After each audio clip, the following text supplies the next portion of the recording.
Skinwalker Ranch, the most scientifically studied paranormal hotspot on Earth. Strange lights, cattle mutilations, phenomena that defies explanation. Brandon Fugal owns it. Dr. Travis Taylor investigates it. In 2024, ground-penetrating radar revealed something hidden beneath the mesa, a sealed cave, deliberately closed from the inside. When they finally broke through, what they found disturbed everyone. 15 skeletons arranged in a circle, symbols covering every wall, a bottomless hole in the center. And the moment they opened it, everything on the ranch changed. Phenomena exploded. Team members got sick. Some refused to go back inside. The Ute tribe warned for generations this place should never be opened. They were right, because what's happening now is worse than anything in the ranch's history. This is what scientists found in the sealed cave, and what it unleashed. Skinwalker Ranch sits on 512 acres in Utah's Uinta Basin, and for generations, it's been known as a place where the impossible happens regularly. The Ute tribe has warned about this land for centuries, calling it the path of the Skinwalker, a forbidden zone where evil spirits dwell and shapeshifters roam. Indigenous people avoided the area entirely, passing down stories of cursed ground where reality itself breaks down. The ranch entered modern awareness in 1994 when the Sherman family purchased the property with dreams of cattle farming. Those dreams turned into nightmares almost immediately. They experienced phenomena that shouldn't exist. Cattle were mutilated with surgical precision, organs removed cleanly with no blood at the scene. UFOs appeared regularly over the property, performing maneuvers that defied physics. Creatures were seen that seemed bulletproof, absorbing rifle shots without effect. Objects appeared and disappeared. Poltergeist activity plagued their home. After 2 years of terror, the Shermans sold the ranch and never spoke publicly about what they experienced. In 1996, billionaire aerospace entrepreneur Robert Bigelow purchased the property and funded extensive scientific research. He created the National Institute for Discovery Science and stationed PhD scientists on the ranch 24/7. They documented hundreds of anomalous events over 2 decades. Bigelow spent millions trying to understand the phenomena, but most of the research remained classified. In 2016, he sold the ranch to Brandon Fugal. Brandon Fugal is a Utah real estate mogul and technology investor who purchased Skinwalker Ranch for $4.5 million with a clear mission: apply rigorous science to paranormal claims and share the findings transparently. He partnered with the History Channel to document everything in the series The Secret of Skinwalker Ranch. He brought in Dr. Travis Taylor as chief scientist, an aerospace engineer and astrophysicist with multiple PhDs who has worked for the Department of Defense and NASA. Dr. Taylor's approach is simple.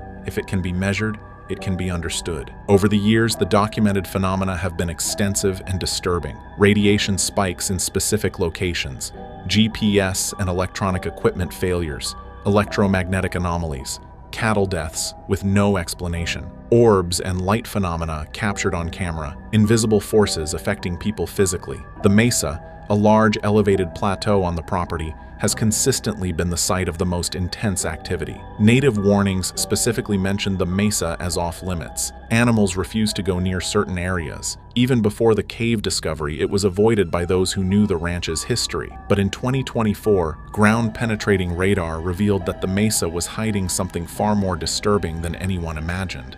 In the spring of 2024, Dr. Travis Taylor's team was conducting routine geophysical surveys of the mesa using ground-penetrating radar. They were looking for underground water sources or natural voids, standard protocol for understanding the property's subsurface. Multiple passes were made over the mesa, with data being recorded continuously. Then the anomaly appeared on their screens. The scans revealed a large void space beneath the mesa, approximately 40 feet below the surface. But this wasn't a natural cave formation. The void was far too regular, with geometric patterns that suggested intentional excavation. The size was estimated at over 30 feet in multiple directions, and the shape didn't match any known cave systems in the area. Dr. Taylor was initially skeptical, thinking the equipment might be malfunctioning, but repeated scans confirmed the anomaly was real. Brandon Fugal immediately called a team meeting. The excitement was palpable, but so was the apprehension. They consulted historical geological surveys of the area. There were no records of any excavation on the property, no mining claims, no operations of any kind. The geological surveys showed no natural caves in this location.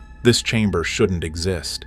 Brandon Fugal reached out to Ute tribal elders asking about the mesa's history. The response was immediate and unsettling. The elders confirmed knowledge of what they called the sealed place. Their ancestors had sealed it many generations ago. It contained something that should not walk, they said. Opening it would let the darkness spread. Some team members dismissed the warnings as superstition. Others were deeply unsettled. The team deployed additional scanning technology, magnetometry, resistivity surveys, seismic reflection, LiDAR scans, and thermal imaging all confirmed the void's existence. The scans also revealed something else. A collapsed opening at the base of the mesa's cliff face. It had been deliberately filled with rocks and soil. This wasn't a natural cave-in, but an intentional closure. Once the vegetation was cleared, stonework became visible. The stones had been placed with clear purpose, fitted together precisely. Brandon Fugel authorized careful excavation despite the warnings. Dr. Taylor insisted on strict safety protocols.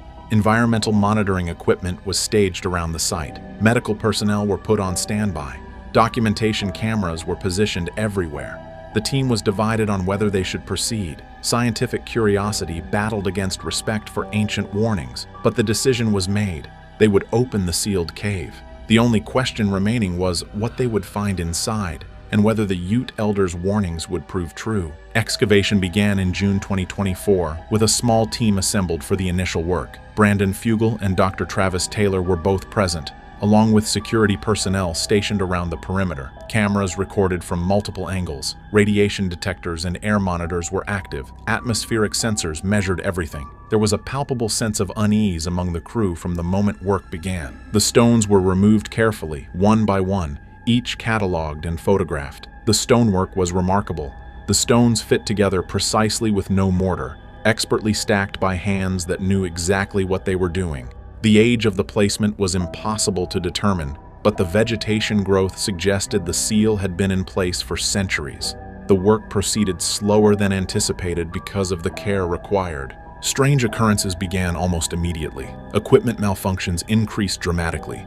Batteries drained inexplicably fast, sometimes dying in minutes. Compass needles spun erratically. Team members reported severe headaches that wouldn't respond to medication. The feeling of being watched intensified. Animals on the property became extremely agitated. Ravens began gathering in unusual numbers near the excavation site, watching silently from the cliff edges. Late one afternoon, the final stones were removed. A dark opening was revealed, leading into the mesa. Cold air rushed out forcefully, carrying the smell of damp earth and something else, something metallic and wrong. The radiation detector spiked briefly, causing everyone to step back instinctively. They waited for the air to stabilize before attempting entry. Dr. Taylor volunteered to go first, with Brandon Fugel insisting on joining him. 2 security personnel followed. They donned full safety gear, oxygen monitors, communication headsets, and helmet-mounted cameras. The moment they crossed the threshold, the temperature dropped 15 degrees. The air quality readings were normal, but something felt fundamentally wrong about the atmosphere. Their flashlight beams revealed worked stone walls. Not a natural cave, but a deliberately carved tunnel. The walls showed clear tool marks.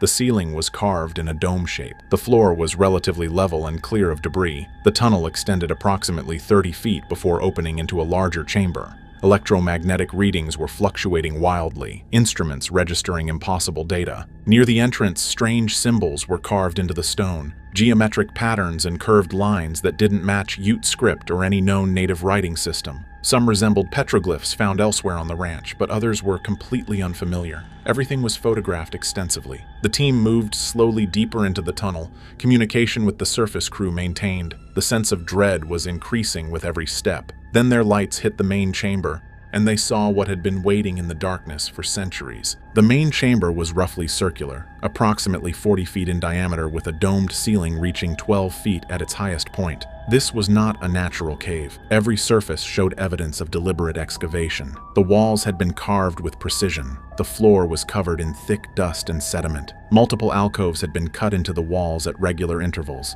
and scattered throughout the chamber were the skeletal remains of at least 15 human beings. The bodies were positioned in a disturbing arrangement. They formed a rough circle, all facing toward the center of the chamber. Some were in the wall alcoves. Others lay on the floor where they had fallen. The positions suggested these people had died here, not been buried after death. Several appeared to have their hands bound. Skulls showed signs of severe trauma. Some remains showed evidence of fire, with charring visible on bones and walls. The scene suggested ritual violence or mass execution. Dr. Travis Taylor's immediate assessment was chilling. "This is not a burial chamber," he said. "These people died violently. The age of the remains was uncertain without proper testing, but the preservation was unusual for the environment. Some skeletons were nearly complete while others were fragmented. Documentation began immediately. Every detail photographed and recorded. Objects were scattered among the remains. Stone tools and implements, carved bone fragments, metal objects corroded beyond recognition, pottery shards with disturbing designs, what appeared to be ceremonial items arranged deliberately around the bodies. Everything suggested a ritualistic purpose that no one could fully understand. The walls were completely covered in symbols. The ceiling, too, was heavily marked with carvings, geometric shapes intertwined with figures, humanoid forms with animal features, creatures that didn't match any known animal. The symbols repeated in complex patterns across every surface,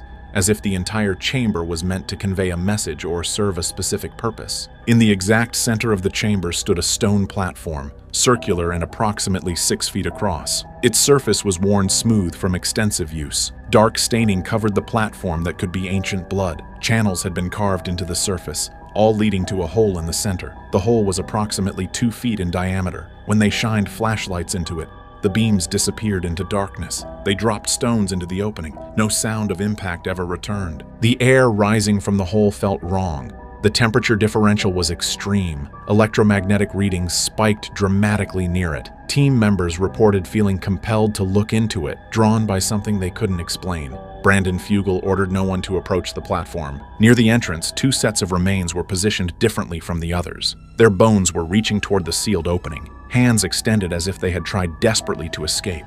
These bodies appeared newer than the others. They had died after the cave was sealed, trapped inside deliberately, left to die in complete darkness. The first night after the cave was opened, nearly every team member experienced vivid nightmares. What made it more disturbing was that multiple people reported the same images in their dreams. Visions of figures standing in the cave, shadows moving in the darkness. The sense of being watched became overwhelming. Security cameras positioned around the ranch captured unexplained movements near the mesa. Lights appeared that hadn't been seen before. The ranch experienced more anomalous activity in that single night than it had in the previous month combined. Physical effects on the team began immediately. Dr. Travis Taylor developed a severe headache that lasted 3 days despite medication. Other team members reported identical symptoms. Nausea and vertigo became common complaints. Unexplained skin rashes appeared on some personnel. Bruising manifested on arms and legs without any memory of injury. Medical examinations found nothing wrong, yet the symptoms persisted. Equipment failures escalated to unprecedented levels. Electronics near the cave entrance died constantly. Cameras failed within minutes of being positioned. Batteries that should have lasted hours drained in seconds. GPS systems showed impossible readings, placing the ranch in locations thousands of miles away. Communication equipment experienced constant interference. Even backup systems were affected. Some equipment was permanently damaged beyond repair. The phenomena across the entire ranch intensified dramatically. UFO sightings tripled in frequency. Events that previously occurred only at night now happened in broad daylight. Orbs appeared nightly over the mesa, captured on multiple camera systems. Electromagnetic anomalies were detected everywhere. Radiation spikes occurred in multiple locations simultaneously. The cattle became extremely agitated, refusing to graze near the mesa. Dogs wouldn't approach the area at all. Wildlife abandoned the entire section of the property. One senior researcher, an experienced investigator not easily frightened, demanded reassignment after just 2 trips into the cave. He claimed to hear voices in the chamber when no one else was speaking.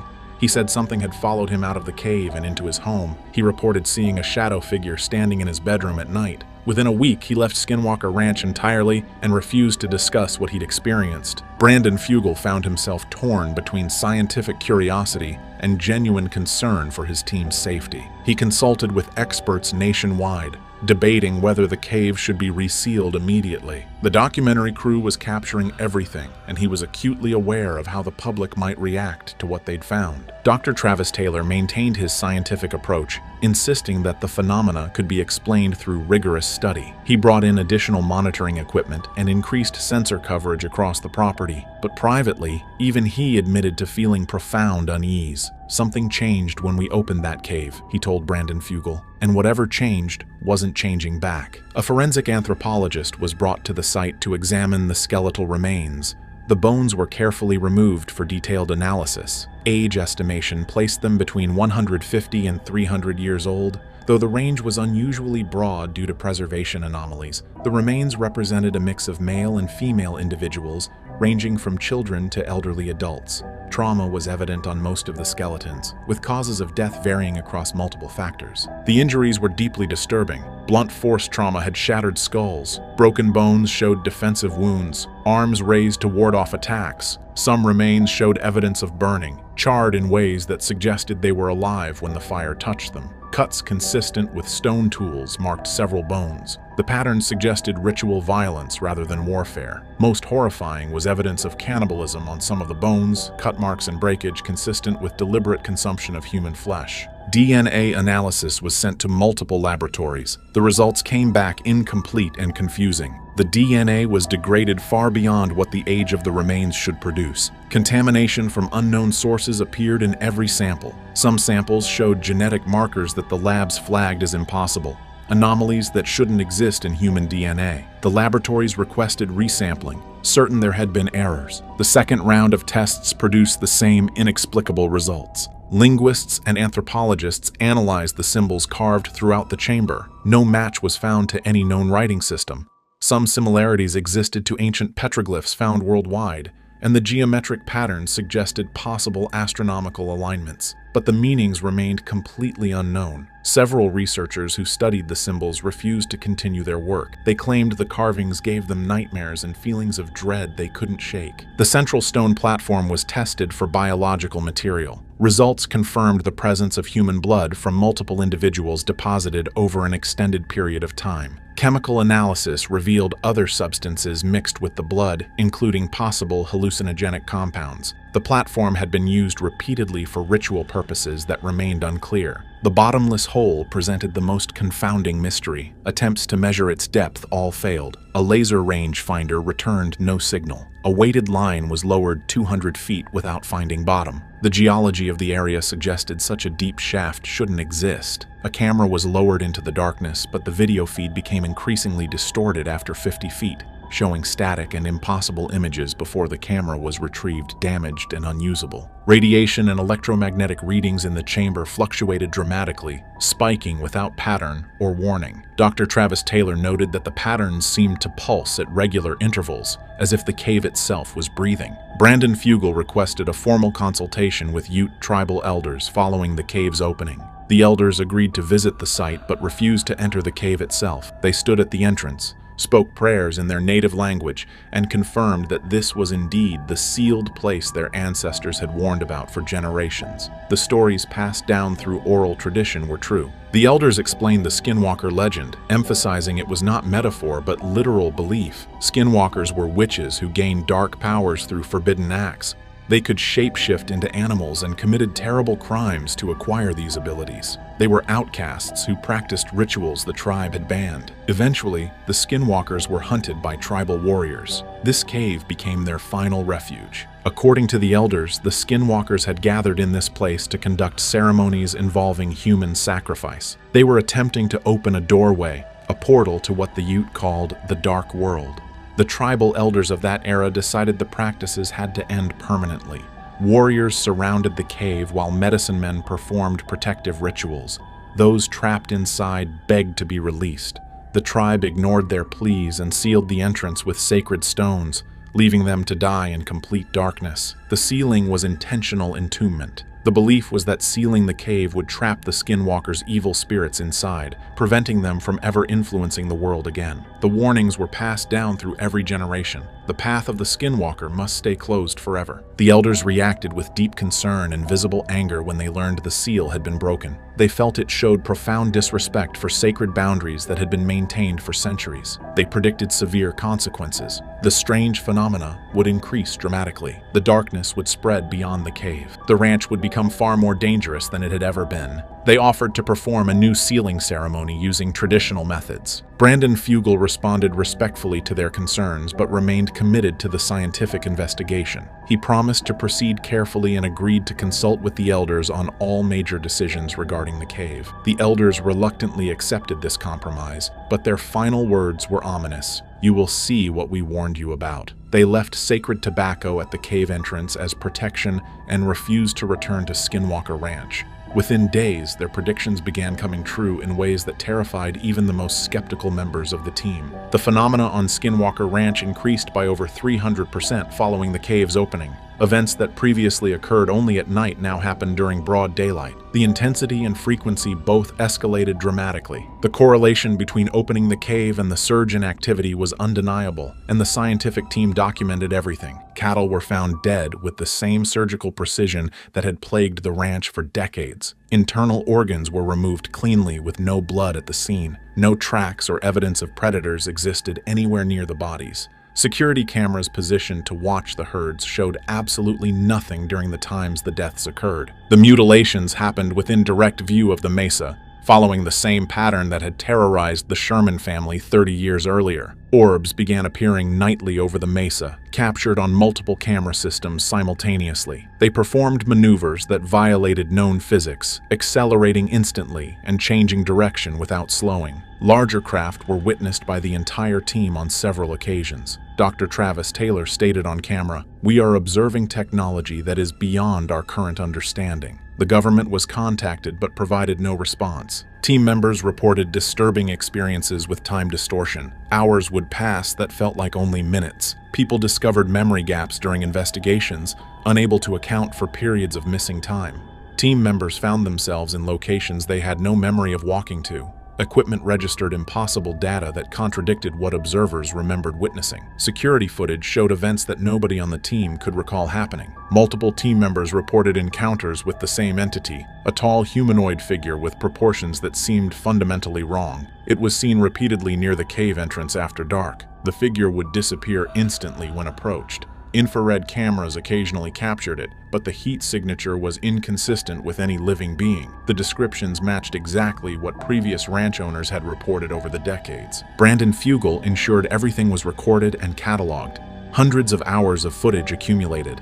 Data from dozens of sensor arrays was analyzed by computer systems looking for patterns. Correlations emerged clearly linking the cave to surface events, but no satisfactory explanation existed for what was happening. Dr. Travis Taylor's perspective evolved dramatically. The scientist who had arrived as a skeptic now admitted publicly, "This challenges everything we understand about physics and reality. Conventional science cannot explain our observations." He began considering theories he would have dismissed before, including interdimensional hypotheses and possible connections between human consciousness and the phenomena. "We may have opened something we don't understand," he confessed to Brandon Fugal privately, "and I don't know if we can close it again." Something happened at Skinwalker Ranch that nobody is talking about. The cameras stopped rolling. Experiments that had been running for months were suddenly halted. Crew schedules were wiped clean, and the silence that followed wasn't the comfortable quiet of a production break. It was the heavy silence of something gone terribly wrong. The timeline is crucial to understanding what happened. In late spring of last year, production was in full swing. The team had scheduled a series of experiments designed to test a hypothesis they'd been developing over multiple seasons, that specific locations on the ranch responded to electromagnetic stimulation in ways that suggested intelligence or at least complex reactive systems. Camera crews were on site daily. Travis Taylor and the scientific team were running constant tests. Eric Bard was analyzing data streams in real time. Dragon, the ranch's security chief, was monitoring the perimeter. Everything was normal. Then, on a Tuesday afternoon in early June, everything changed. Filming stopped mid-experiment. Not paused, stopped. Equipment was powered down. The crew was sent home, and the official explanation was deliberately vague. Technical difficulties requiring assessment. But here's what made people suspicious. Production crews know the difference between a normal pause and an emergency shutdown. In normal circumstances, you finish the day's shoot, wrap equipment properly, schedule the next session. This was different. Sources close to the production describe it as abrupt. One moment cameras were rolling, the next everyone was being asked to leave immediately. Experiments that had taken weeks to set up were abandoned mid-process. The crew schedules schedules tell the story. Up until that Tuesday, every day for the following month was blocked for filming. By Wednesday morning, those schedules were completely cleared. No explanations, no new dates, just blank calendars and a memo about indefinite postponement pending further review. People who'd worked in television production for decades said they'd never seen anything quite like it. The speed, the totality, the lack of communication. Perhaps most telling was the simultaneous silence from everyone involved. Travis Taylor, who regularly engaged with fans on social media, went quiet about ranch activities. Brandon Fugel, the ranch's owner who'd been open about experiments, stopped discussing current investigations. Crew members who used to share behind-the-scenes photos suddenly posted nothing from the ranch. It was coordinated, deliberate, the kind of silence that comes with NDAS and serious legal implications. This wasn't planned downtime. Production breaks are announced. Seasonal gaps are expected. This was something else entirely. A full stop in the middle of active investigation, leaving equipment in place and experiments unfinished. Whatever happened that Tuesday didn't just pause the show. It changed the entire trajectory of how the ranch would be investigated going forward. The experiment that preceded the shutdown was relatively routine by Skinwalker ranch standards. The team was conducting electromagnetic testing in an area known for high strangeness, using a combination of RF spectrum analyzers, magnetometers, and high-speed cameras. They'd done similar tests dozens of times. This should have been unremarkable. What made this different was the consistency of the anomaly. In past experiments, strange readings would appear briefly, spike, then disappear. Interesting, but inconclusive. This time, multiple instruments detected the same phenomenon simultaneously, not just one sensor malfunctioning or picking up interference. Every piece of equipment, calibrated independently, registered identical anomalies at precisely the same time. According to sources familiar with the data, the readings didn't match any known category. It wasn't standard electromagnetic interference from power lines or radio towers. The signature was completely different. It wasn't geological activity. Seismographs showed no corresponding movement. It wasn't atmospheric. Weather conditions were stable. And it wasn't equipment failure, because once they swapped in backup instruments, the readings continued unchanged. But here's what really disturbed the team. The anomaly had structure. It wasn't random noise or chaotic signals. It showed patterns.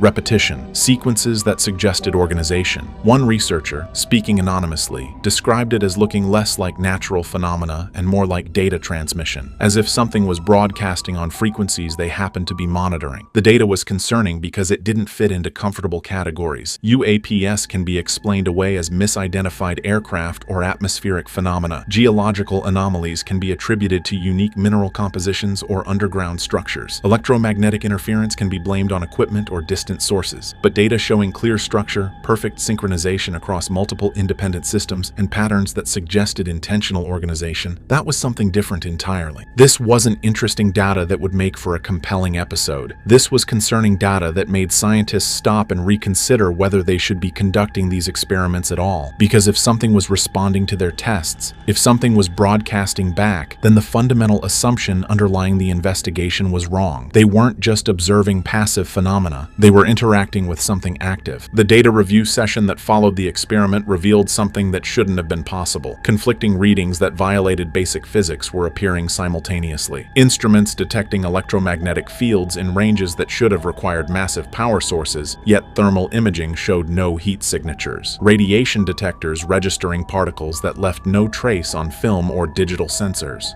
Audio equipment picking up frequencies below human hearing range, but sound pressure meters showing no corresponding waves. Scientists on the team started using a term they'd avoided throughout the entire investigation: impossible. Not unlikely, not unexplained, impossible, because the data sets were mutually exclusive. If instrument A was correct, instrument B's readings couldn't exist. If instrument B was functioning properly, instrument A's data violated known laws. Yet both were calibrated correctly, both were functioning as designed, and both were recording contradictory realities. Then came the detail that made everyone stop talking and start genuinely worrying. The signals didn't stop when they shut down the equipment. Standard protocol after capturing interesting data is to power everything down, verify the anomaly disappears, then power back up to see if it returns. This helps eliminate the possibility that your own equipment is creating the phenomena you're trying to measure. They shut down every piece of electronic equipment on the ranch. Generators, computers, sensors, everything. The baseline readings should have dropped to near zero. Instead, the signal persisted. Not as strong, but definitely present, which meant whatever they were detecting existed independent of their observation. It was there whether they were measuring it or not. And somehow, impossibly, their instruments were still detecting it even when powered off. But the truly disturbing realization came when they analyzed the pattern over time. The signal wasn't random. It wasn't consistent. It was adaptive. During the first hour of testing, it appeared in one frequency range. When they focused their instruments on that range, it shifted to another. When they broadened their monitoring, it split across multiple frequencies. It was as if something was testing their capabilities, learning what they could detect, adjusting its behavior accordingly. This crossed a fundamental line in scientific investigation. You can study phenomena that don't understand they're being studied. Weather doesn't know you're measuring it. Geological formations don't care about your seismographs. But if something is responding to observation, if it's adjusting behavior based on how you're measuring it, then you're not conducting passive research anymore. You're engaged in an interaction, and interactions can go both ways. Before this experiment, safety concerns at Skinwalker Ranch focused on practical matters. Don't stand under the drilling rig. Wear protective equipment during rocket launches. Maintain safe distances from high-powered laser and RF equipment. Standard industrial safety protocols for the kind of testing they were conducting. But after this data came back, the conversation about safety changed fundamentally. Medical monitoring of team members had been routine throughout the investigation. Blood work, basic physicals, standard stuff to ensure nothing on the ranch was causing obvious health problems. But in the days following this particular experiment, several team members reported symptoms that couldn't be easily explained. Severe headaches that lasted for days, sleep disruption, vivid dreams that multiple people described in eerily similar terms, a general sense of unease that persisted even after leaving the property. One researcher described it as feeling watched, even at home, hundreds of miles from the ranch. Another reported technology malfunctions that started after the experiment. Phones dying randomly, computers crashing, electrical systems in his house behaving strangely. Were these symptoms connected to the experiment, psychosomatic responses to fear, or something else? The team couldn't say with certainty, and that uncertainty was itself concerning. Dr. Travis Taylor, who'd been advocating for increasingly aggressive testing to provoke responses, suddenly started talking about protocols and caution. Sources say he had conversations with Brandon Fugel about whether they were exposing the team to something they didn't understand and couldn't protect against. Not physical danger. You can wear protective gear and maintain safe distances. But psychological or neurological effects that might not show up on standard medical tests. The phrase that kept coming up in internal discussions was informed consent. Everyone on the team had agreed to investigate strange phenomena. They'd signed waivers acknowledging physical risks, but nobody had consented to exposure to something that might affect consciousness or cognition in ways medical science couldn't predict or treat. How do you get informed consent when neither you nor your subjects understand what you're dealing with? This was the moment when the investigation stopped being about discovery and became about exposure, about whether pushing for answers was worth potential harm to the people doing the pushing, and critically, about whether continuing to provoke responses was making things worse. Because if the phenomena could adapt, if it could respond, if it could somehow affect people even after they left the property, then every experiment wasn't just gathering data. It was escalating an interaction that nobody fully understood. Anyone who's watched the show closely over multiple seasons can see the shift. Certain locations on the ranch that were featured prominently in early episodes quietly disappeared from later investigations, not because they stopped being interesting, because they became too concerning to continue studying with cameras rolling and crew members present. One area in particular, a section near the East Field, was the focus of intense investigation in the first 2 seasons. High radiation readings, strange lights, equipment malfunctions, classic Skinwalker Ranch phenomena. Then, after a specific incident that was filmed but never aired, that zone was quietly removed from the rotation. Experiments started happening everywhere else on the property. That particular location stopped appearing in episodes. The official explanation when fans noticed was simple. They were exploring other areas of the ranch to get more comprehensive data. But people familiar with the production tell a different story. After the incident, a decision was made at the highest levels that this area would be monitored remotely only. No personnel on site during active phenomena, no film crews. The zone wasn't abandoned because it was uninteresting. It was cordoned off because it was too active. What makes avoidance revealing is context. Throughout the show's run, the team has deliberately put themselves in uncomfortable situations, flying helicopters in areas known for equipment failure, digging in zones with radiation concerns, conducting experiments that they knew might trigger reactions. These aren't people who scare easily or avoid risk, so when they collectively decide that a location is off limits for direct investigation, it tells you something significant happened there. Sources describe the incident that led to the decision as a near miss, not physical danger in the traditional sense. No one was injured, but something happened during filming that made everyone present extremely uncomfortable. Multiple crew members refused to return to that specific area. Insurance concerns were raised, and Brandon Fugel made the call that whatever data they might gather wasn't worth the risk to personnel. The lesson here is important. Some areas aren't off limits because they're empty or explained away. They're restricted because they're too full of activity that nobody wants to interact with up close anymore. Observation from a distance is one thing.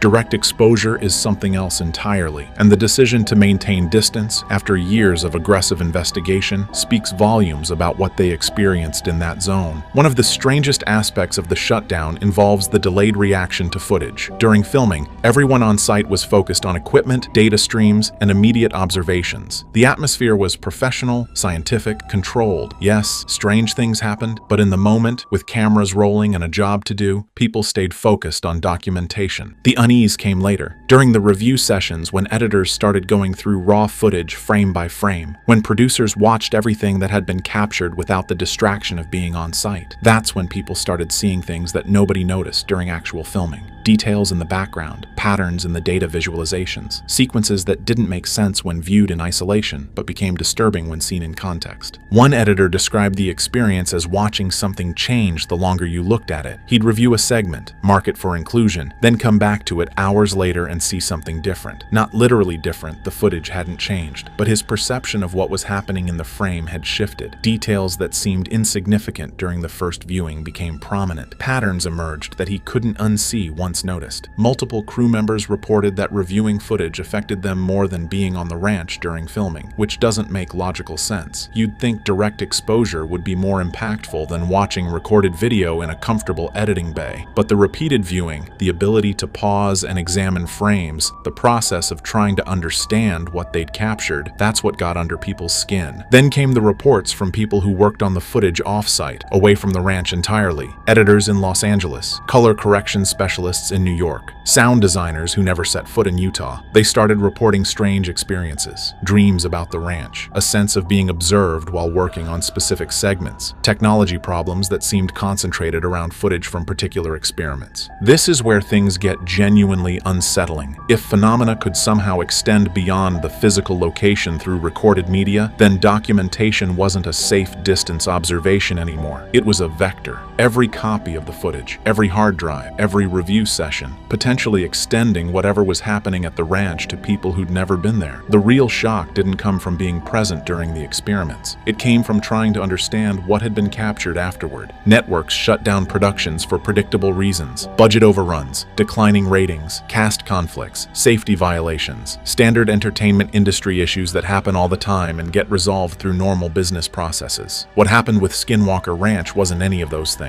The show was profitable, ratings were strong, the team worked well together. By every conventional metric, production should have continued. But there's a difference between a ratings problem and a liability problem. Ratings can be fixed with better marketing or format changes. Liability issues, especially ones involving crew health and safety, require immediate action and careful legal review. When multiple people start reporting psychological effects, when medical concerns arise, when insurance companies start asking questions, that's when network executives get involved directly. Sources within the network describe a series of high-level meetings that happened in the days following the shutdown. Legal teams were consulted, insurance carriers were notified, medical professionals were brought in to evaluate crew members.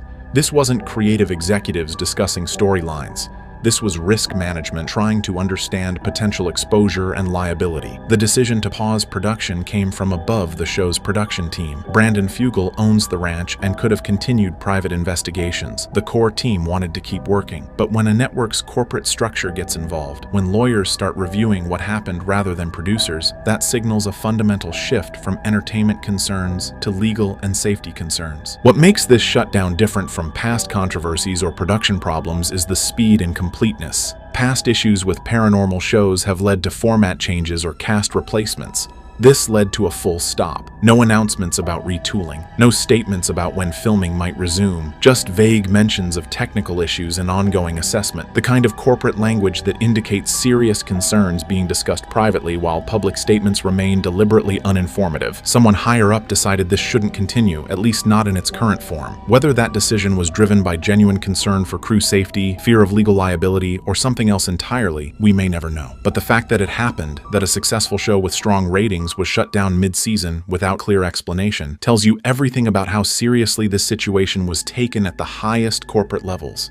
Every reality show captures far more footage than ever makes it to air. For every hour of television, you might shoot 30 or 40 hours of raw material. Most of what gets cut is boring. Equipment setup, failed takes, conversations that don't advance the narrative. But sometimes footage gets cut for other reasons. Because it doesn't fit the show's format, because it raises questions the producers can't answer, because it's too ambiguous to include but too clear to completely dismiss. Skinwalker Ranch has an archive of footage that was never meant to be aired, experiments that produced results too strange to contextualize in a television format, moments where equipment behaved in ways that suggested either massive technical failure or phenomena beyond current explanation, crew reactions that were too genuine, too unsettled to fit the show's somewhat measured scientific tone. One particular piece of footage, described by multiple sources but never publicly released, shows an experiment where everything went wrong at once. Multiple equipment failures, data streams contradicting each other in real time, and in the background, something visible on thermal cameras that shouldn't have been there. Not a person, not an animal, something that registered heat in patterns that didn't match any known biological signature. The footage was reviewed extensively, enhanced, analyzed by multiple experts. The consensus was that it showed something real, something physical enough to register on multiple sensors, but what it showed couldn't be easily explained. It wasn't clear enough to definitively prove anything extraordinary, but it was too clear to dismiss as equipment malfunction or misidentification. It existed in the uncomfortable middle ground where debunking fails but proof remains elusive. The decision was made to keep this footage in the vault, not because it was boring or irrelevant, because silence can be a form of containment. If you can't explain something and you can't debunk it, sometimes the safest option is to not show it at all. Let people speculate about what might have been captured rather than giving them actual footage that raises more questions than it answers. This is where the shutdown becomes most interesting from a disclosure perspective. Everything that aired on the show was carefully curated to be compelling but ultimately explainable within the show's framework. Mysterious but not definitively proven. The footage that never aired, that sits in archives under legal protection and non-disclosure agreements, that might tell a very different story. Not everything is debunked by science and skepticism. Some things are simply buried because they don't fit into comfortable narratives about what's possible. The question everyone asks is whether the ranch is still active without cameras,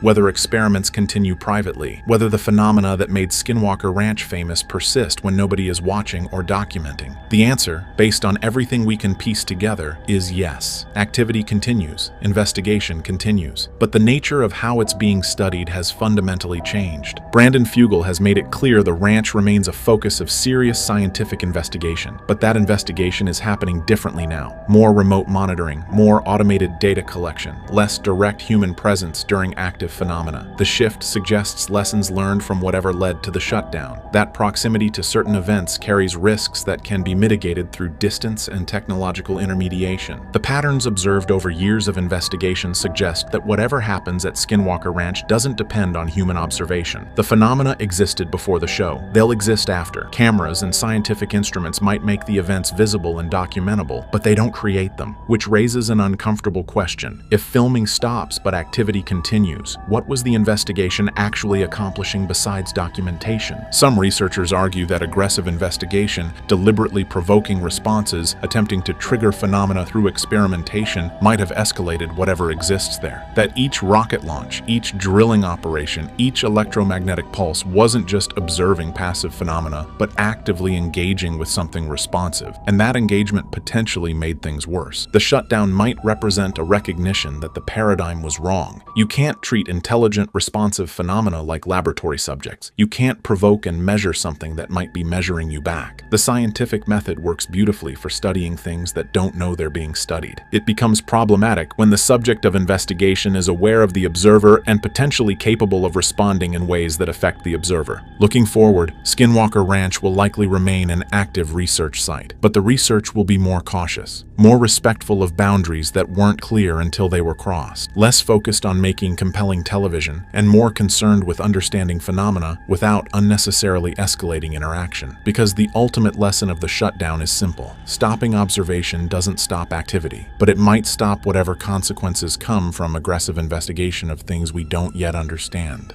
Just minutes ago, information surfaced about a private mansion connected to Brandon Fugel, a place rarely discussed and never meant to be examined this closely. What began as a routine walkthrough quickly shifted when investigators encountered areas that were never listed, rooms that didn't appear on any plans, and evidence that raised immediate concern. Within moments, access was restricted and recordings were halted. Tonight, we break down what was reportedly found, why it was quietly buried, and what it could mean moving forward. Subscribe now, because stories like this don't stay hidden for long. And once you see what was uncovered, you will understand why. The mansion tied to Brandon Fugel has always existed in a strange gray area. Publicly, it's described as nothing more than a private residence, another symbol of wealth and success. But those familiar with the property have long suggested that description barely scratches the surface. Unlike most high-end homes, this mansion was designed with layers of separation. Certain wings are isolated from the rest of the structure. Corridors subtly narrow, ceilings shift in height, and materials change in ways that feel deliberate rather than aesthetic. What immediately stands out is how little visual documentation exists. No detailed interior tours, no consistent floor plans. Even real estate records offer only broad outlines, lacking the specifics normally required for a property of this scale. People who have been inside describe a sense that the building wasn't designed to impress guests. It was designed to control movement. Sightlines are limited. Corners feel intentional. Sound behaves oddly in certain hallways, carrying farther than expected in some places and dying completely in others. More unsettling is the timeline. Portions of the mansion appear newer than official construction dates suggest, while other sections seem far older than they should be. Renovations were reportedly carried out in phases, often without public permits, creating internal spaces that don't align with original blueprints. This alone raises questions, but it's the purpose behind these alterations that matters most. Homes are built for living. Facilities are built for function, and this mansion leans heavily toward the latter. Those who reviewed partial layouts noticed entire sections labeled only with internal codes. No names, no descriptions. Rooms without window. Storage areas without visible access points. Even stairwells that appear to lead somewhere but abruptly end behind sealed walls. These aren't accidents, they're choices. And choices like this usually reflect something being protected, studied, or kept out of sight. By the time investigators stepped inside, it was already clear this was not just a residence. It was an environment designed to limit what could be seen, where people could go, and how much they could understand at once. And that realization set the tone for everything that followed. Because if the mansion itself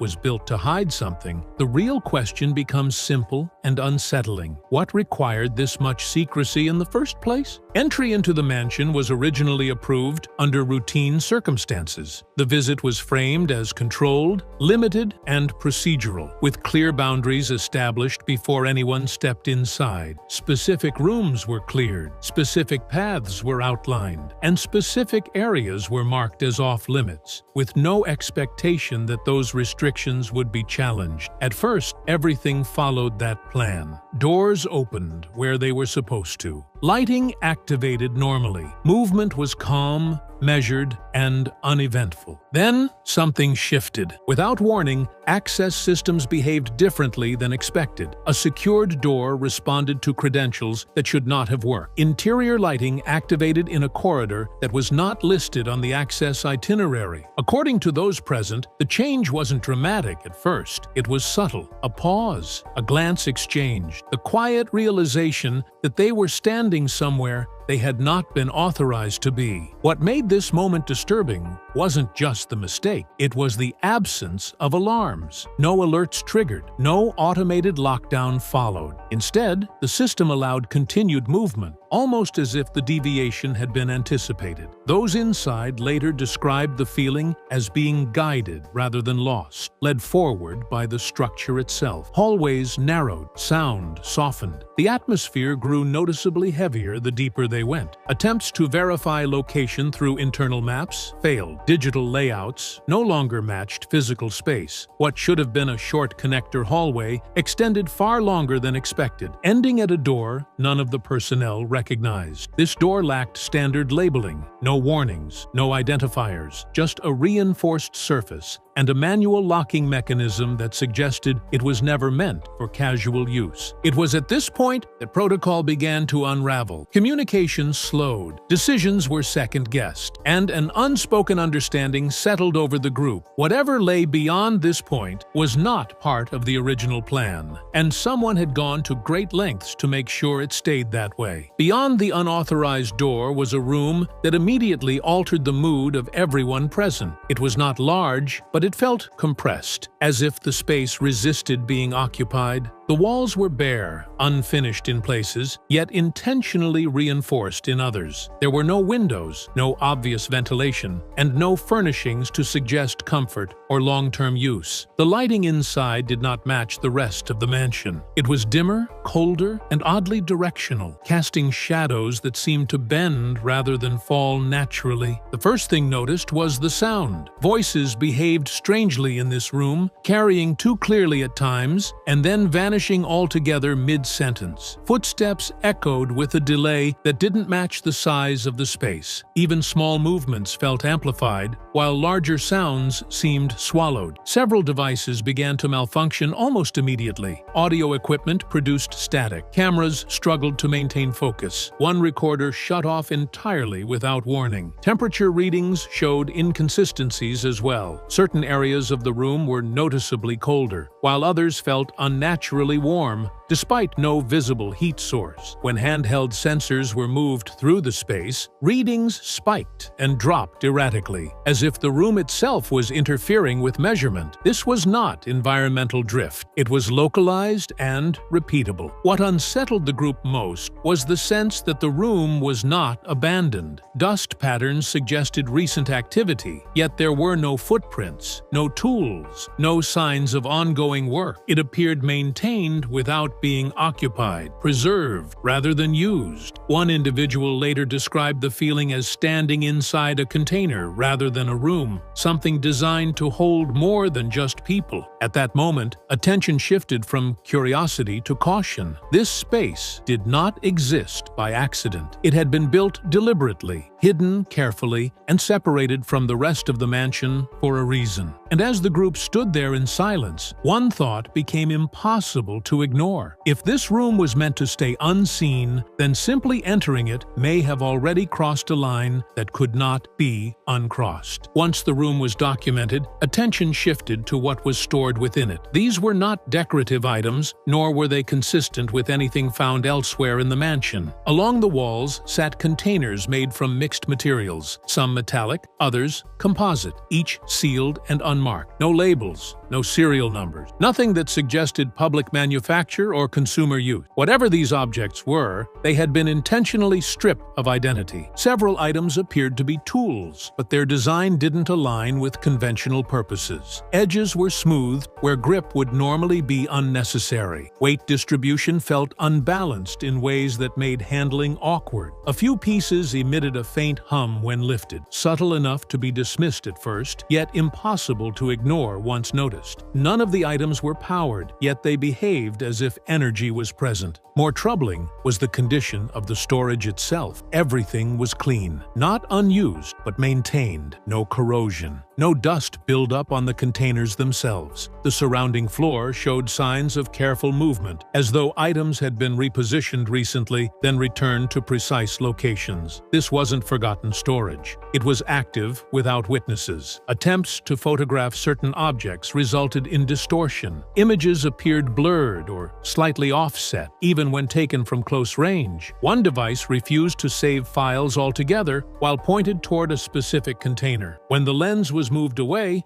normal function returned. That behavior was repeated more than once. At this stage, the assumption that these were harmless materials collapsed. These objects served a purpose, and that purpose required privacy. They weren't trophies. They weren't collected curiosities. They were part of a process. And standing in that room, surrounded by items that resisted documentation, one conclusion became unavoidable. Whatever was happening inside this mansion was not meant to be explained. It was meant to continue uninterrupted. Once attention turned to documentation, the atmosphere inside the mansion shifted again. Cameras that had been operating without issue began to malfunction. One by one, recording devices stopped capturing usable data. Some powered down unexpectedly. Others continued running, but produced files that were either corrupted or completely empty when reviewed. At first, this was treated as technical failure. That explanation did not hold for long. Audio logs were the first to disappear. Timestamps remained, but the sound itself was gone, replaced by low static or silence. Video files showed brief moments of clarity before degrading into distortion. In several cases, recordings ended seconds before something came into frame, as if cut intentionally. No one recalled pressing stop. No commands were given. The footage simply ended. Shortly after, instructions were issued. Documentation was to pause. Certain areas were no longer to be filmed at all. Devices already used inside the restricted sections were collected and set aside, supposedly for review. Those devices were never returned in their original condition. Memory cards were wiped. Internal logs were missing. Even metadata had been altered in ways that suggested deliberate removal rather than system error. What stood out most was how quickly this response occurred. There was no confusion, no debate, no attempt to troubleshoot on site. The decision to restrict footage came immediately, as though the possibility had already been anticipated. Those present understood the message without it being stated directly. Whatever had been captured was not meant to exist outside that building. Later, when partial material surfaced, it was heavily edited. Transitions were abrupt. Key moments were absent. Context was removed. What remained felt sanitized, stripped of the very details that would explain why recording had been halted in the first place. At that point, it became clear that the most disturbing discovery was not a room or an object, but the reaction itself. You do not erase evidence unless it threatens something, and once footage is taken away, the story no longer belongs to those who witnessed it. As details from the mansion were quietly contained, attention turned to something harder to dismiss. The structure, the restrictions, and the response did not exist in isolation. Similar elements had appeared before, at locations connected to Brandon Fugel, each time following the same trajectory. Initial curiosity, limited access, anomalies that resisted explanation, then silence. Architectural features overlapped in troubling ways, reinforced interior spaces, inconsistent layouts, rooms excluded from public records. At each site, witnesses described a shift in tone once certain thresholds were crossed, as if permission itself had layers. Even the language used afterward remained consistent. consistent. Nothing unusual, no threat, no reason for concern. Statements that explained nothing while closing every door. What made this connection unsettling was repetition. One unusual property can be dismissed as coincidence. Two can be argued as bad luck. But multiple locations sharing the same design philosophy and the same pattern of restricted discovery suggest intention. Someone was not reacting to events as they occurred. They were responding according to a plan already in place. When timelines were compared, another detail emerged. Each incident followed a similar sequence of escalation, then containment, access granted, then narrowed, documentation allowed, then revoked. Individuals involved became quieter over time, their public remarks increasingly vague. No single event stood out as the breaking point, because the breaking point was built into the process. This realization reframed the mansion entirely. It was not the origin of something disturbing. It was one node in a larger network of controlled spaces, each designed to reveal only what was necessary, and only to the right people. The mansion did not raise new questions. It confirmed old ones that had never been answered. At that stage, the investigation stopped being about what was found inside a building. It became about why the same discoveries kept happening in different places, under different circumstances, yet always ended the same way, quietly, deliberately, and without explanation. When those involved finally exited the mansion, the effects did not end at the gate. In the hours that followed, behavior began to change in subtle but noticeable ways. Conversations became shorter. Messages went unanswered. Individuals who had been vocal during the visit suddenly avoided specifics, speaking only in general terms or declining to comment altogether. No one argued. No one protested. Silence settled naturally, as if it had been agreed upon without words. In public settings, the shift was even more apparent. Interviews that had been scheduled were quietly postponed. When questions were asked, responses were careful and controlled, stripped of emotion and detail. Body language betrayed unease. Eyes drifted. Hands tightened. The confidence seen earlier was gone, replaced by restraint. Whatever had been encountered inside the mansion lingered, shaping reactions long after the physical distance grew. Privately, some participants reportedly requested to be removed from future involvement altogether. Others asked for reassignment away from similar environments. These were not dramatic exits. They were quiet withdrawals, framed as personal decisions or scheduling conflicts. Yet the timing was impossible to ignore. The mansion had been left behind, but its influence had not. What made these reactions troubling was their consistency. Different individuals, different roles, same response. No one contradicted the official narrative, yet no one reinforced it either. The absence of denial spoke louder than confirmation ever could. It suggested that speaking plainly carried consequences no one was willing to risk. By the time days passed, patterns hardened. Phones stayed silent. Statements stayed vague. No follow-ups came. The event was treated as concluded, yet no one acted relieved. The absence of closure became its own answer, hinting that what was seen could not be undone, ever. In the days that followed, the absence of explanation became impossible to ignore. No official statement clarified what had happened inside the mansion.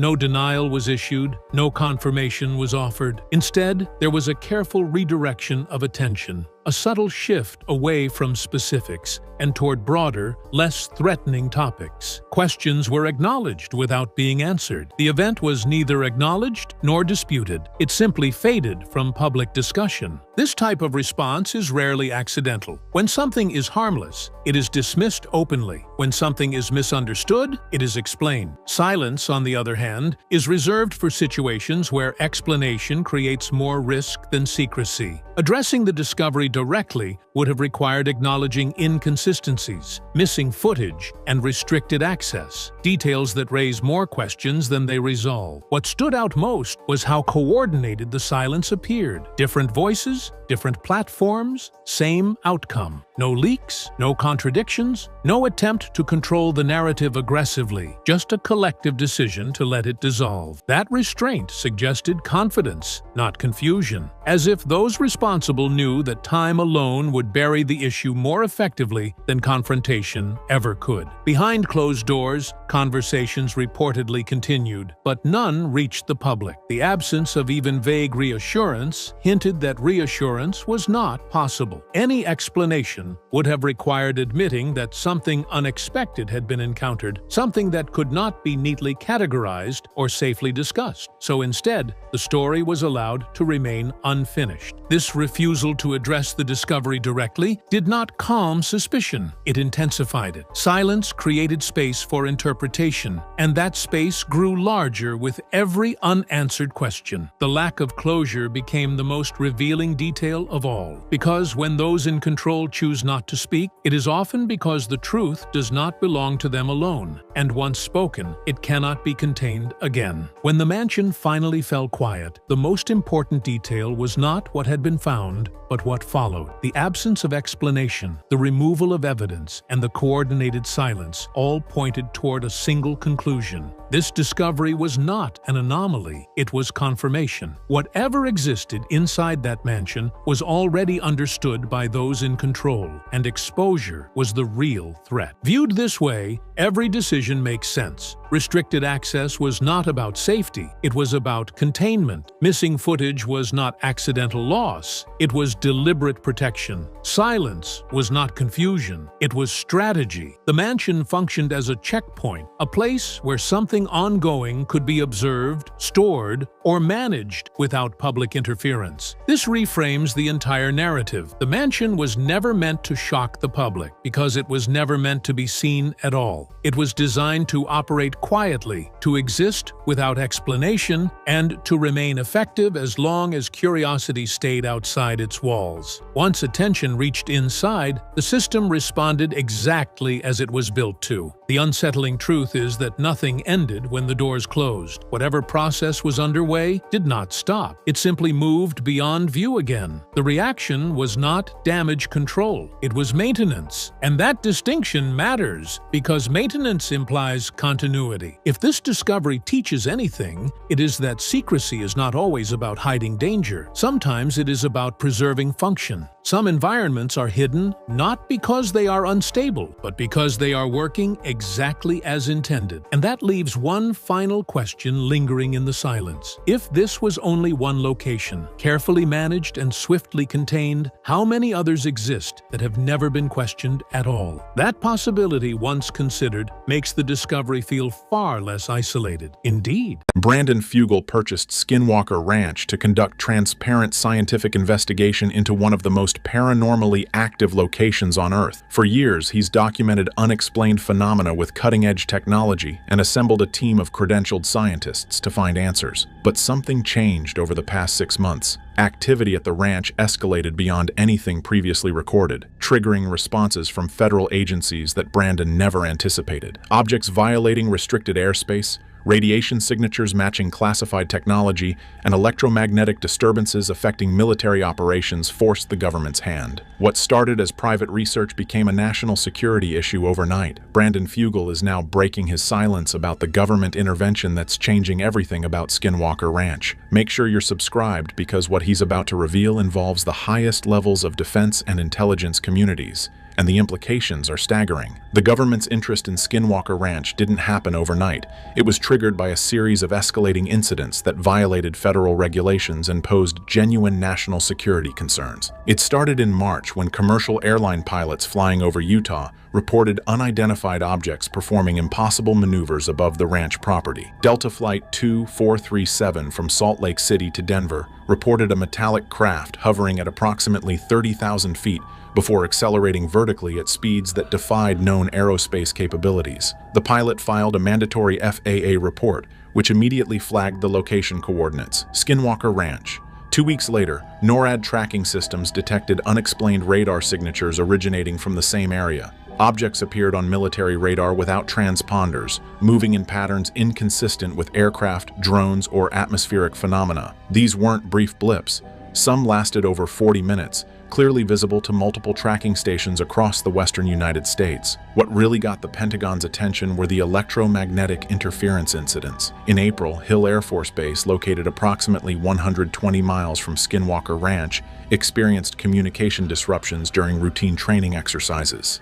Encrypted military communications were jammed by unknown electromagnetic pulses traced back to the Uinta Basin region. This happened 3 separate times over 2 weeks, always correlating with documented activity at Skinwalker Ranch. Brandon's team had recorded massive energy spikes on those exact dates. Then came the radiation readings that matched classified signatures. Dr. Travis Taylor's spectrometer detected radiation patterns that shouldn't exist outside government laboratories working on advanced propulsion systems. When those readings were cross-referenced with Department of Energy databases, alarms went off across multiple federal agencies. Someone or something at Skinwalker Ranch was generating emissions consistent with experimental defense technology that remained highly classified. By May, the FAA had issued official notices regarding the airspace above Skinwalker Ranch, citing unusual activity requiring investigation. Federal aviation investigators arrived, demanding access to Brandon's video footage and sensor data. The friendly curiosity that characterized earlier government interests transformed into something far more serious and legally threatening. Brandon Fugel's first official government contact came on a Tuesday morning in late May when 3 black SUVs arrived at Skinwalker Ranch without warning or appointment. Men in dark suits carrying Department of Defense credentials demanded immediate access to all video footage, sensor logs, and research data collected over the previous 6 months. They weren't asking. They were informing Brandon of federal requirements under national security statutes he'd never heard of. The lead agent presented documentation citing potential violations of restricted airspace protocols, unlicensed operation of equipment that could interfere with military communications, and possession of data related to classified defense projects. Brandon, a successful real estate developer accustomed to tough negotiations, immediately contacted his legal team. What followed was a tense standoff. The agents insisted they had authority to confiscate equipment and data immediately. Brandon's lawyers argued that private property rights protected him from warrantless searches. The compromise reached that day involved Brandon providing copies of specific footage while retaining originals, but the tone was set. This wasn't friendly cooperation between government and civilian researchers. It was adversarial from the start. Within days, Brandon received official letters from Pentagon legal counsel outlining serious concerns about activities at Skinwalker Ranch. The language was deliberately vague but unmistakably threatening. Phrases like potential compromise of national security, unauthorized monitoring of restricted frequencies, and collection of classified technical data appeared throughout the correspondence. Brandon's attorneys recognized this as legal groundwork for potential prosecution or forced compliance with government demands. The situation escalated when federal agents returned in June with equipment seizure orders. Specific cameras, radiation detectors, and electromagnetic sensors were confiscated as evidence in ongoing national security investigation. Brandon watched helplessly as thousands of dollars in research equipment was loaded into government vehicles. The agents provided receipts, but no timeline for return of the equipment and no clear explanation of what laws had allegedly been violated. Most disturbing were the private conversations federal agents had with individual team members. Travis Taylor was approached separately and questioned about his research findings. Eric Bard received calls from Defense Intelligence Agency representatives asking about specific experiments conducted at the ranch. The government was clearly trying to gather information while simultaneously intimidating the team. The airspace violations became the legal hammer the government used to force Brandon Fugel into compliance. In early June, Brandon was summoned to a classified briefing at Hill Air Force Base, where he faced a room full of military intelligence officers, FAA officials, and Pentagon representatives. They presented evidence that shook him to his core. Satellite imagery showed objects appearing above Skinwalker Ranch on 17 separate occasions over 3 months, each time entering restricted military airspace without authorization. These weren't birds or weather balloons. The objects registered on multiple tracking systems simultaneously. performed controlled maneuvers, and exhibited flight characteristics that violated known physics. Military officials explained that some of these airspace incursions occurred during active Air Force training exercises involving F-35 fighter jets. Pilots had been forced to abort maneuvers due to unidentified objects appearing in their flight paths. This created genuine safety hazards and operational security concerns. The Pentagon's position was clear. Whatever was happening at Skinwalker Ranch was interfering with critical military operations and national defense readiness. The briefing included technical analysis that terrified Brandon. Objects above the ranch emitted electromagnetic signatures matching experimental propulsion systems being developed under black budget programs. Either someone at Skinwalker Ranch possessed technology that should be impossible for private citizens to access,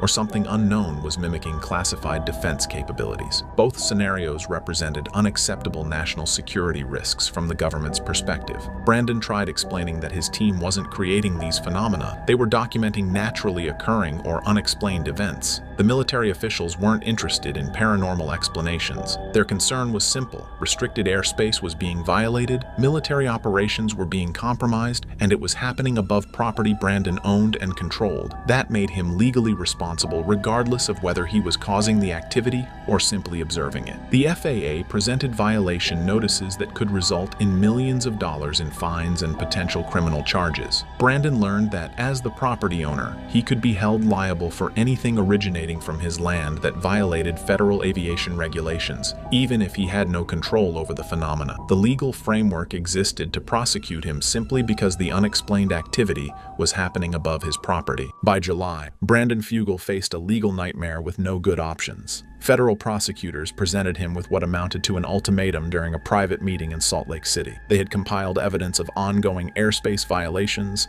electromagnetic interference with military systems, and possession of sensor data related to classified defense programs. The case they'd built could result in criminal prosecution under national security statutes, with potential penalties including massive fines and even imprisonment. Brandon's legal team reviewed the government's position and delivered devastating news. The feds had legitimate legal grounds to proceed aggressively. Property owners can be held liable for activities originating from their land that violate federal regulations, even without intent or direct causation. The phenomena at Skinwalker Ranch, regardless of their unexplained nature, were creating documentable violations that Brandon couldn't dispute. The government's offer was presented as mercy rather than punishment. Sell Skinwalker Ranch to approved buyers, specifically a consortium of defense contractors with existing government clearances and security protocols, and avoid prosecution entirely. The buyers would implement proper containment measures, coordinate with military authorities, and ensure future phenomena didn't compromise national security. Brandon would receive fair market value,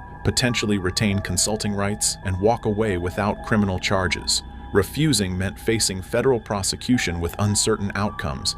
Even if Brandon eventually won in court, the legal battle would cost millions and take years. Meanwhile, the government could seize the property under eminent domain laws, citing national security emergencies. They'd already consulted with Justice Department attorneys who confirmed this authority existed and could be exercised if Brandon remained uncooperative. Brandon spent sleepless weeks consulting lawyers, talking with the team, and agonizing over a decision that felt like betrayal of everything Skinwalker Ranch represented. He'd purchased the property to conduct transparent research and share findings with the world. Now he was being forced to hand it over to shadowy defense contractors who would classify everything and end public investigation forever. What really triggered the government's aggressive intervention was Dr. Travis Taylor's discovery in late April. A finding so significant that it justified every extreme measure the Pentagon subsequently took. Using advanced ground-penetrating radar and gravimetric analysis, Travis detected massive underground anomalies beneath the mesa that defied natural geological explanation. The data suggested artificial structures or technology buried at depths exceeding 200 feet,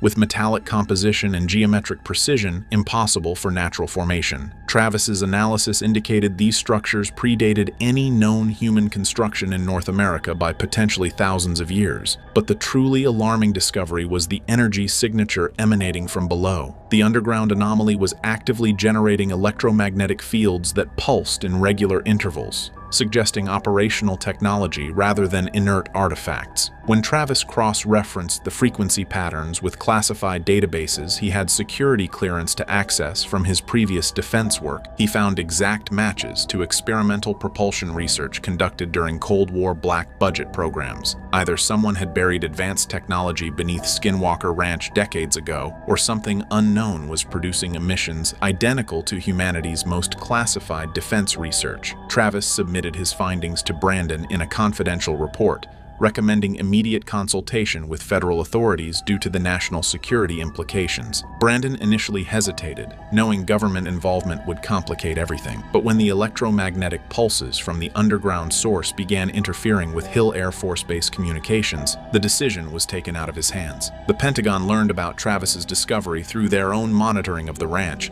and immediately classified the entire matter. This explained why the government moved so aggressively. They weren't just concerned about airspace violations. They believed Skinwalker Ranch sat above technology that could revolutionize aerospace capabilities or represented evidence of non-human intelligence operating on American soil. Either scenario demanded absolute government control and complete information suppression to prevent foreign adversaries from learning what existed beneath Utah's most mysterious property. The sale of Skinwalker Ranch was finalized in September for $214 million, far above the property's assessed value, but below what Brandon believed it was truly worth given the discoveries made there. The buyers formed a consortium called Advanced Aerospace Research Enterprises, comprised of defense contractors including subsidiaries of Lockheed Martin, Northrop Grumman, and several classified entities that operate under non-disclosure agreements with the Pentagon. The sale agreement contained provisions that Brandon's lawyers called unprecedented and draconian. Brandon would retain a consulting role with annual compensation of $500,000, but he'd have zero decision-making authority over research direction, data collection, or information disclosure. All findings would be automatically classified under Department of Defense protocols. The History Channel's filming access would be terminated immediately, ending The Secret of Skinwalker Ranch television series after the current season. Brandon fought every term, but had virtually no negotiating leverage. His attorneys warned that refusing the deal meant certain federal prosecution and likely property seizure under national security emergency powers. The government had already drafted eminent domain paperwork ready for immediate filing if Brandon declined the negotiated sale. At least this way he'd receive compensation and maintain nominal involvement rather than losing everything through forced confiscation.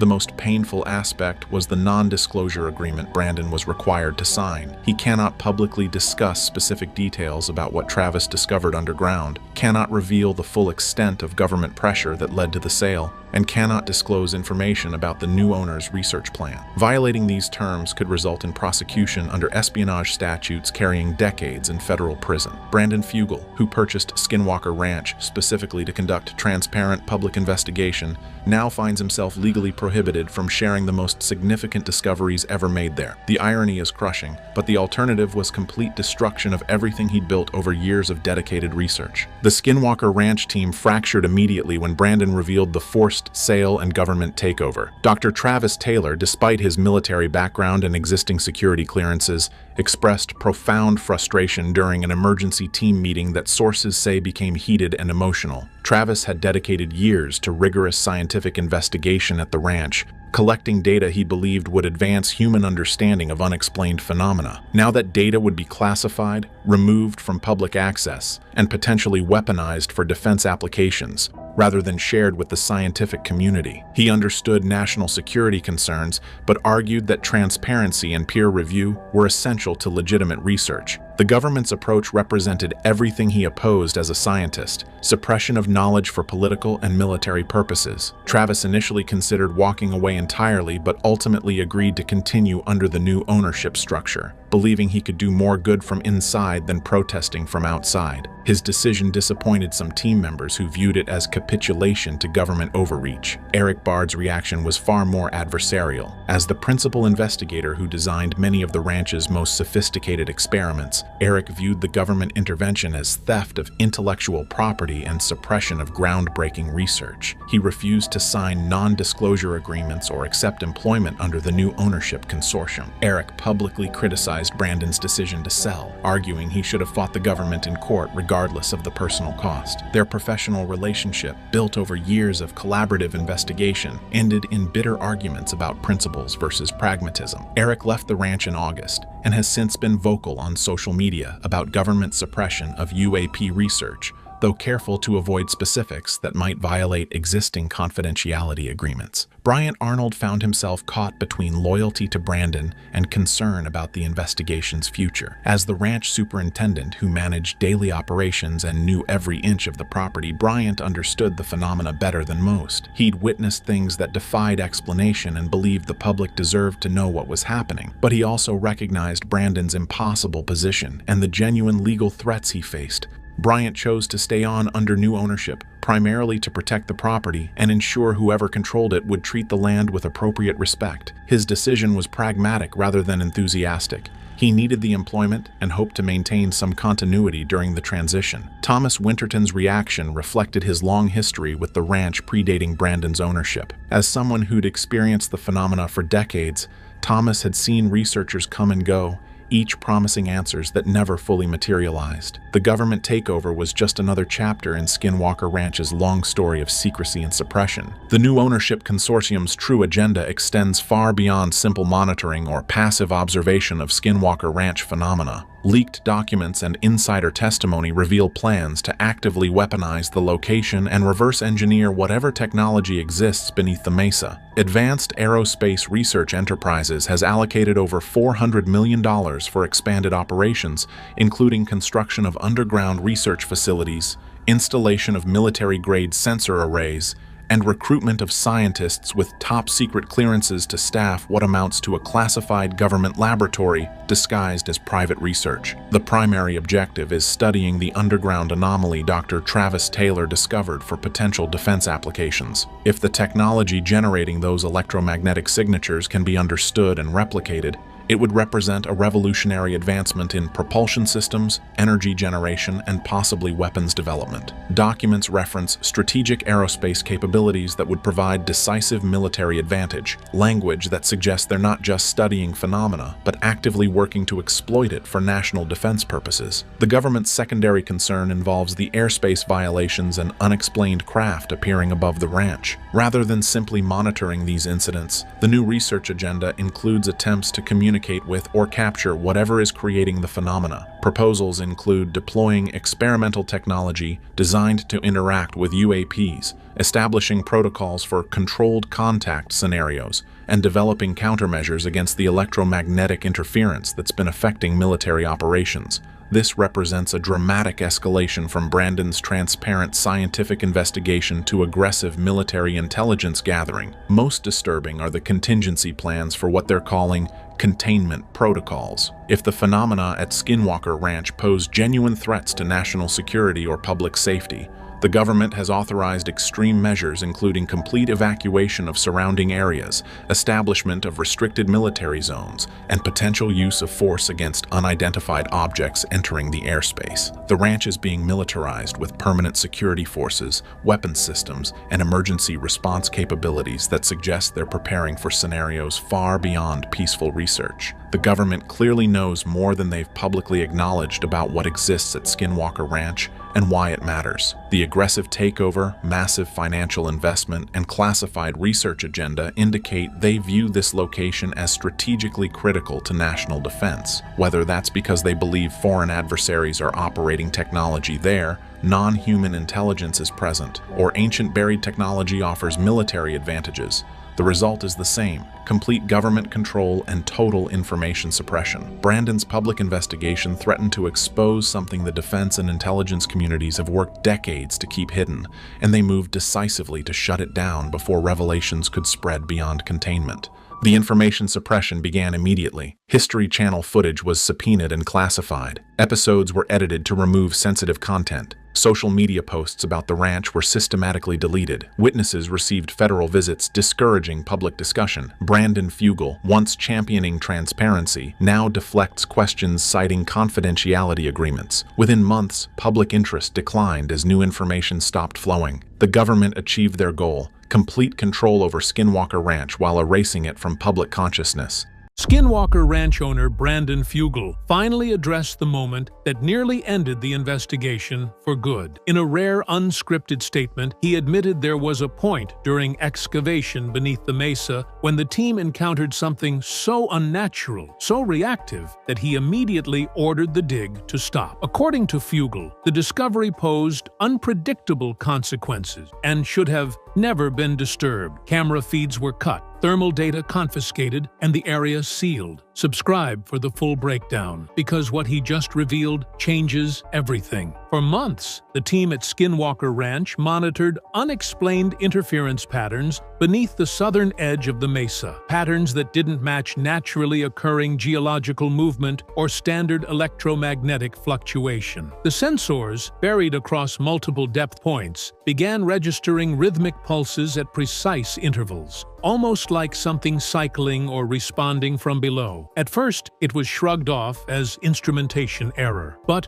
when multiple systems, thermal, seismic, and radar, recorded the same frequencies simultaneously, attention shifted. Brandon Fugel initially resisted excavation. Despite being the owner and main financial backer, he repeatedly warned that disturbing soil at locations with active anomalies had historically resulted in escalation, referencing earlier incidents when drilling triggered unexplained mechanical failures and skyborne activity. Pressure to investigate mounted after an unmarked low-pressure point was detected below the mesa that showed no geological reason for existing. The team believed there could be an underground structure, potentially artificial, buried, and undisturbed. Fugel hesitated, but approved the pre-excavation radar survey under strict environmental containment protocol. When ground-penetrating radar returned an image, angular, with seemingly straight-lined contours, debate erupted. Phil Torres argued it could be a chamber or collapsed facility. Technical staff believed it might be natural stratification, but the most unsettling point came from an acoustics consultant who noted the returned echo profile aligned more with open density, as if something hollow existed beneath them. Several advisors suggested pausing. A Ute tribal liaison quietly recommended avoiding that specific area, recounting generational warnings tied to that stretch of the mesa, stating, "The ground remembers what's placed in it." Fugel considered canceling, but after multiple failed attempts to explain the readings conventionally, he reluctantly authorized Stage 1 soil removal under daylight supervision only. The first dig was shallow, controlled, minor, and monitored live. Nothing unusual occurred, but as depth increased past the first meter, the anomaly reacted differently. Equipment stability dropped sharply, sensors failed to recalibrate, and the pulse pattern intensified. From that moment, the team believed they might not just be uncovering something, but possibly interacting with it. And as they moved deeper into the earth, reactions intensified. The moment the ground shifted was coming, and no one was ready. The excavation entered its second stage at 10:03 a.m., under strict control and supervised by both geological and technical personnel. With the initial meter cleared,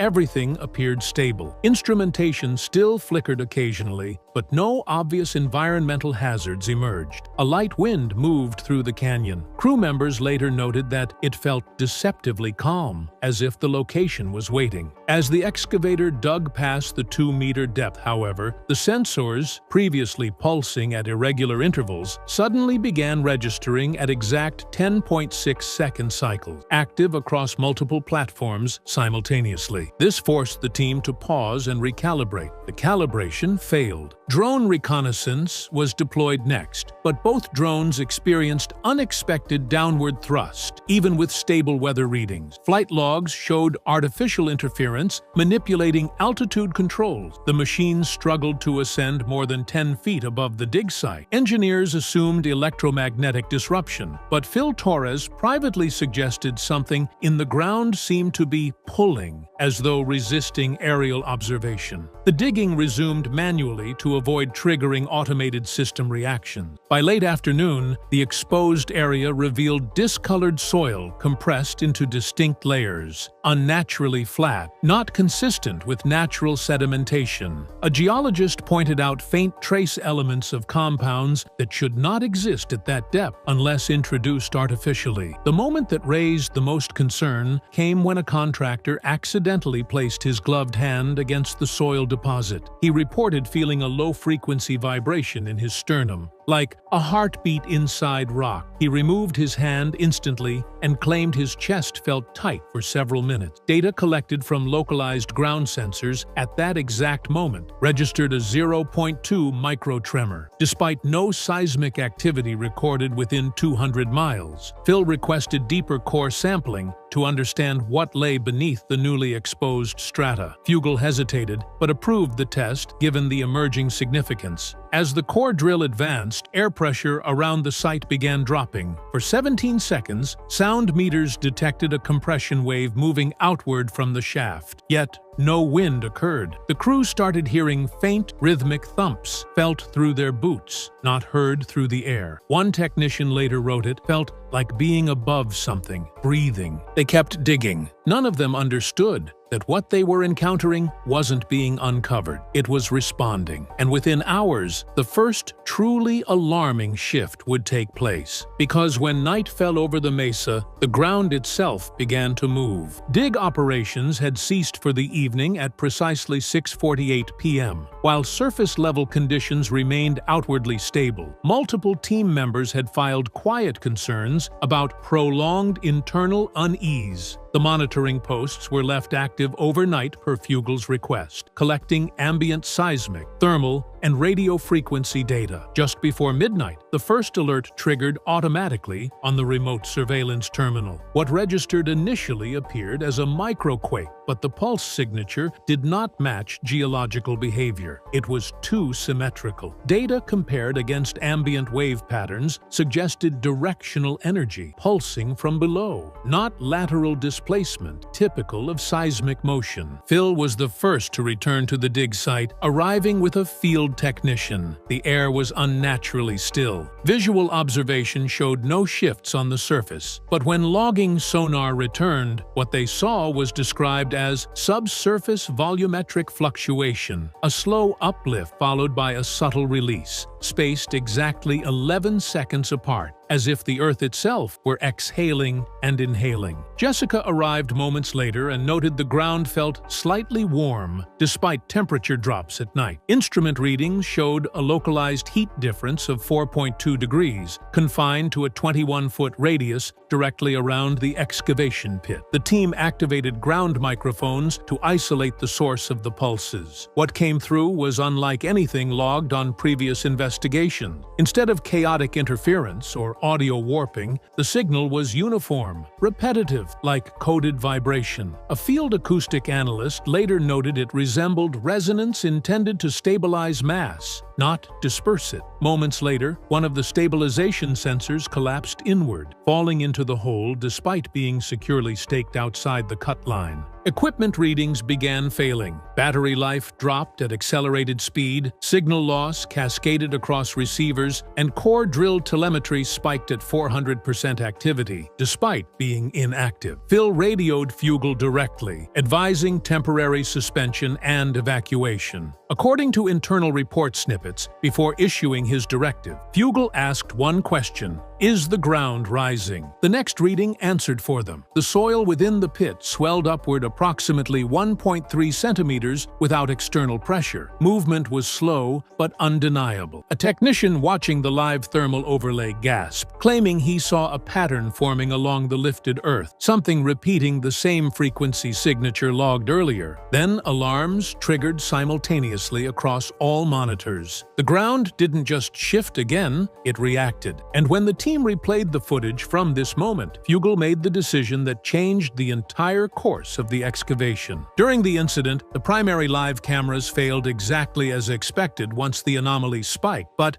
an auxiliary security feed stored on an off-network recorder kept running. It wasn't part of the official telemetry grid and only existed as a backup, intended for visual asset security. Hours later, when the crew reviewed the footage, nobody expected to see anything beyond static. What they found instead became the most alarming piece of visual evidence ever recorded at Skinwalker Ranch. At 11:53 p.m., as the soil rose and then slowly settled. The camera captured a distortion forming just beneath the excavation rig. It appeared as a faint compression ripple, followed by a sudden pull inward, like mass was consolidating in a localized pocket. Infrared overlay, for a split second, registered a human-sized void occupying the exact center of the pit. But unlike regular temperature anomalies, this one showed no heat signature, no reflection, and no surface disruption. It appeared, stabilized momentarily, and then sank deeper, as if aware of observation. Slow-motion audio sync revealed a harmonic tone that flickered precisely when the distortion appeared. One analyst said the anomaly looked like something under the soil was testing the surface tension, not breaking through, just applying pressure. When replayed with contrast enhancement, it appeared that faint branching cracks formed cyclically in the dirt, not random patterned, suggesting controlled stress. That's when Brandon Fugel, watching remotely, uttered the words later repeated in confidentiality. "Shut it down! We should have never dug there." The excavation officially ended in that moment, but the ground did not stop reacting. The moment the auxiliary feed was replayed and the anomaly's behavior confirmed, Brandon Fugel arrived at the control hub unannounced. Witnesses describe him as unusually calm but visibly tense, watching the footage on silent loop. After a prolonged pause, he requested the final seismic overlay. When the technician zoomed in on the subsurface displacement model, Fugel reportedly whispered, "It's zeroed in on the excavation point." Moments later, localized vibration returned, this time increasing in frequency, mirroring the exact timestamp where the technician earlier reported chest pressure. The crew noted that the readings didn't resemble geological activity at all. Instead, they displayed progression, targeted movement shifting lower into the shaft. At 12:07 a.m., he issued the official order. "Seal it immediately. No more cutting. No more testing. We shouldn't have dug there." Those words froze the room. Production halted. Excavators were withdrawn. Within minutes, the site became restricted, and the crew was repositioned outside the containment zone. Engineers attempted to document residual sensor output, but the readings began fluctuating independently, even with all equipment disconnected. Battery packs dropping to zero, core sampling rigs warming unexpectedly, and minor electromagnetic pulses clustering around the excavation rim despite zero incoming power. One contractor reported that the soil reshaped slightly again, this time not upward, but compressing toward the perimeter, like the ground trying to reset itself. He refused to continue work and later filed for removal from the project. Fugel personally instructed that the dig zone be filled and sealed with reinforced mineral packing, not standard soil. He demanded that no personnel re-enter the site until further notice and insisted that data logs skip automated cloud backup to prevent off-site distribution. In post-brief discussion, his stance shifted from curiosity to containment. "Whatever is beneath this mesa," he said, "it wasn't meant to be disturbed, and it knew when we tried." What he didn't expect was that the anomaly would continue reacting even after being buried. After the dig site was sealed and equipment disconnected, the crew expected activity to cease immediately. Instead, sensors that were supposed to be offline began transmitting residual readings without any recorded power source. Auto-logging captured a sequence of faint but consistent fluctuations in the newly packed material, as if something beneath it was still adjusting. At 1:14 a.m., nearly an hour after shutdown, the remote seismic monitor registered directional movement, not toward the excavation pit, but away from it, slow,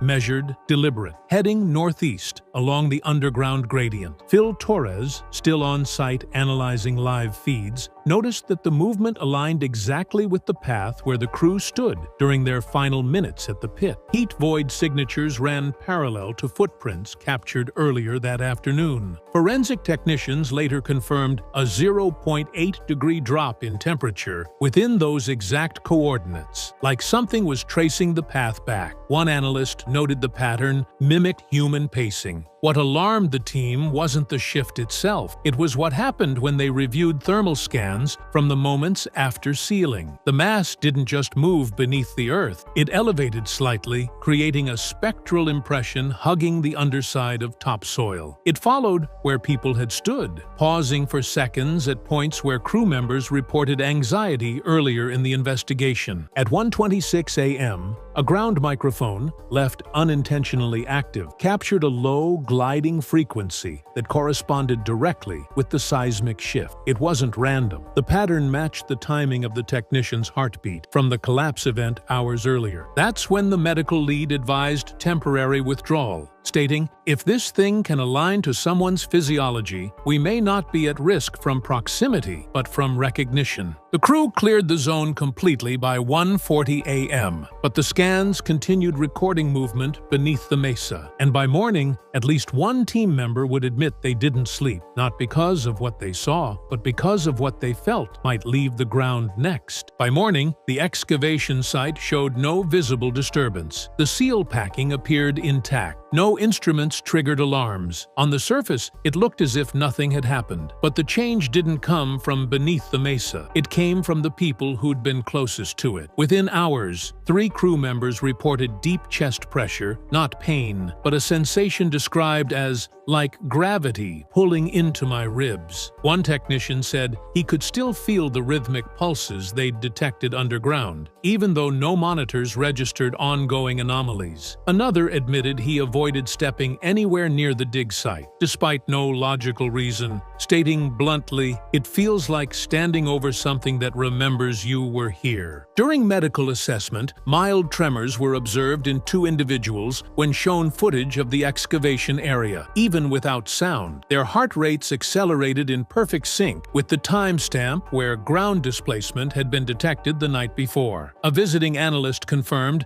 that even reviewing still images triggered physiological responses consistent with anticipation stress. No one wanted to use the word fear, but more than one admitted to feeling recognized. Psychological observations documented recurring dreams reported by 2 crew members. Both described being beneath the soil, aware of moonlight above them but unable to reach the surface. One wrote privately that they woke believing they heard the ground breathing through me. Neither returned to the mesa that day. Brandon Fugel suspended all subterranean operations indefinitely, stating that future investigations would avoid direct intrusion of ground-level anomaly. He reportedly told senior staff, "Whatever was under us, interacting with it may have allowed it to interact with us." What he didn't disclose publicly was that the anomaly had not fully receded, and in the hours ahead, records would reveal it wasn't finished reacting. Earlier today, when pressed during a recorded interview about why excavation beneath the mesa was halted without public explanation, Brandon Fugel finally addressed the event directly. His response was brief but deliberate. He stated, "We began digging because we believed we were investigating something passive. What I realized too late was that we were interacting with something active." The room fell silent. He went on to explain that while the team expected geological feedback or possible industrial remnants, what appeared during the survey showed signs of conscious reaction. "It didn't behave like pressure release. It behaved like awareness," he added. When asked whether the team had disturbed something, Fugel paused before replying, "I believe we caused an environmental response that was not naturally occurring, and we should have never dug there." He emphasized the decision to cease operations was not made out of caution, but out of prevention. His final comments suggested deeper concern than logistical risk. Some discoveries should only be observed, not touched, because once you interact with them, they can interact back. The interviewer attempted to clarify if the phenomenon posed danger to the public. Fugel didn't answer directly. Instead, he said, "We sealed it because it reacted to attention. And if you air something like that, you amplify it." Seconds later, the network cut to a break. When cameras returned, no further questions about excavation were allowed. Following Fugel's statement, internal sources confirmed that the excavation site remains sealed under reinforced containment material, now monitored exclusively through remote sensors at carefully controlled intervals. No crew members are permitted to physically step onto the location without written authorization from both the medical supervisor and Fugel himself. Even then, conditions stipulate daylight-only presence and zero soil disturbance. Recent reports state that new anomalies continue to register intermittently. Subtle changes in ground density patterns, low-frequency audio traces, and occasional microfluctuations in thermal readings. None have escalated beyond initial thresholds, but analysts note that each event spikes when historical footage from the dig is reviewed in proximity to the mesa. Production officials have quietly moved excavation operations to alternate areas with less sensor interference. Equipment originally used in the dig